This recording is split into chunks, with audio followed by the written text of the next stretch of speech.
Jom teman saya buat sup tulang edisi Ramadan. Mula-mula sediakan bahan tumbuk kasar. Iris buang kulit lengkuas tu. Lepas iris, potong kasar lengkuas tu. Next, iris buang kulit halia. Lepas tu iris kasar lah halia. Ni hasil yang saya iris lah. Seterusnya kita katak lah lengkuas tu. Tak payah pula ketuk macam tumbuk lah senang. Tumbuk kat lesung. Tumbuk kasar halia dengan lengkuas apa habis. Oh lupa, kalau nak resipi penuh dekat caption bawah dah. Tumbuk sampai habis.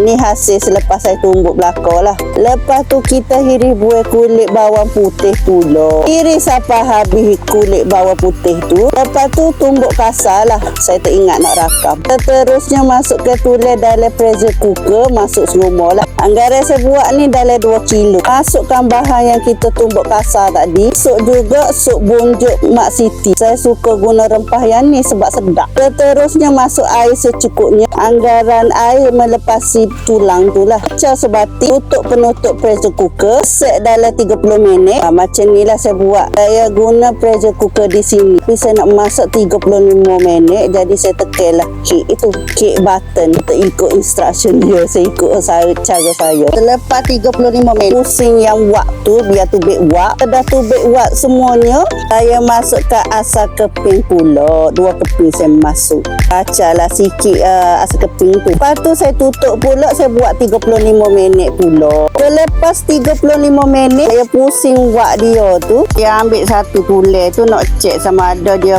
empuk ke tak. Okey dah empuk. Saya masuk balik. Saya nak masuk bahan perasa lah. Saya masuk garam kasar. Gula sikit. Lepas tu saya kacau-kacau. Dulu kita guna garam kasar tu. Rasa dia lain sikit. Yang tahu-tahu sajalah. Rasa macam mana. Kacau sebati. Okey dah siap. Masukkan sup tulang dalam mangkuk. Untuk menyedapkan lagi rasa dia. Di bahan-bahan dia lah. Daun bawang, daun sup, cili padi. Masukkan daun bawang, daun sup dan lada sikit. Kali masuk bawang goreng. Okay, siap. Jangan lupa subscribe, like, komen, share video ini. Terima kasih.